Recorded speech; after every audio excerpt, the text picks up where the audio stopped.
அனைவருக்கும் வணக்கம். மக்களால் நான் மக்களுக்காக வேணும். வாழைப்பூ அறுக்கிற முறைன்னு இருக்குங்க. நிறைய பேர் வாழைப்பூவை அறுக்கிற முறையே தெரியாமல் நிறைய பேர் வாழைப்பூ செய்கிறாங்க. முறையாக அறுக்கிறது எப்படின்னு நான் சொல்கிறேன். வாங்க வீடியோக்குள்ள போகலாம்.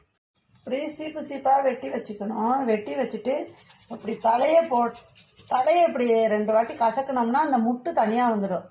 இருங்க, இந்த முட்டு தனியாக, இந்த தொப்புள் கொடி தனியாக வரும். இருங்க, இதுதான் தொப்புள் கொடி, இதுதான் முட்டு. இது ரெண்டையும் பிரித்து எடுத்துட்டு தான் நம்ம பொடிசாக அறுக்கணும். பொடிசாக அறுத்த பிறகு இப்படியே பொடிசாக அறுத்து வச்சுக்கிட்டிங்கன்னா வச்சுங்க, வாழைப்பூ நல்லாயிருக்கும். நிறைய பேர் என்ன தெரியுமா பண்ணுறாங்க, இந்த முட்டை மட்டும் எடுக்கிறாங்க. இந்த முட்டை மட்டும் எடுத்தால் போதும்னு நினைக்கிறாங்க.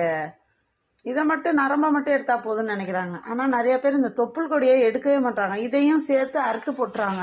தயவுசெய்து அது மாதிரி செய்யாதீங்க. அது கெடுதல்.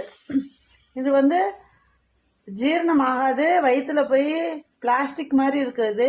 இதை தயவுசெய்து இதையும் எடுத்துடுங்க.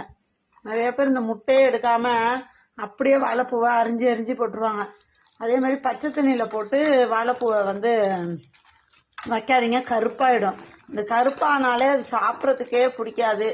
அதனால் கழனி தண்ணி இல்லைன்னா, கழனி தண்ணி எல்லார் வீட்லேயும் இருக்கும். அப்படி கழனி தண்ணி இல்லைன்னா தண்ணியில் கொஞ்சோண்டு மோரும் உப்பும் போட்டுக்கிட்டு இதை போட்டிங்கன்னா ஃப்ரெஷ்ஷாக வெள்ளையாகவும் இருக்கும். ஓகே, பாய் மக்களே.